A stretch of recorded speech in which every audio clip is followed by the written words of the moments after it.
আমি চ্যালেঞ্জ করছি মানুষের মধ্যে থেকে যে কোনো লোক মাত্র একটা নীতি খুঁজে বের করেন পবিত্র কোরআন থেকে অথবা সহিহ হাদিস থেকে যেটা সামগ্রিকভাবে মানবতার বিরুদ্ধে।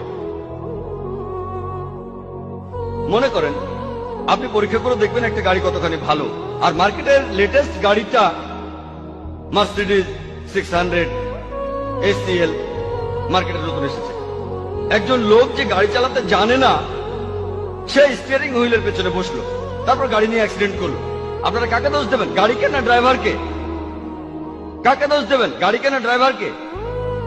আপনারা ড্রাইভারকে দোষ দেবেন। যদি কেউ গাড়ি চালাতে না জানে আর সেটা নিয়ে অ্যাক্সিডেন্ট করে, আপনারা গাড়িকে দোষ দেবেন না। যদি পরীক্ষা করতে চান গাড়িটা কতখানি ভালো, তখন গাড়িটার বৈশিষ্ট্যগুলো দেখতে হবে। এর পিকআপ কত, নিরাপত্তা ব্যবস্থাগুলো কেমন, গাড়িটার স্পিড কত, গিয়ারের অবস্থা কি, তারপরে বলতে পারবেন গাড়িটা কতখানি ভালো। আর যদি গাড়িটা পরীক্ষা করে নিতে চান ভালো করে, তাহলে স্টিয়ারিং হুইলের পেছনে বসান একজন এক্সপার্ট ড্রাইভারকে। একইভাবে কোন মুসলিমকে দিয়ে যদি দৃষ্টান্ত দিতে চান যে ইসলাম ধর্ম কতটা ভালো, এ ব্যাপারে সবচেয়ে সেরা দৃষ্টান্ত নবীজি মুহাম্মদ সাল্লাল্লাহু আলাইহি সাল্লাম।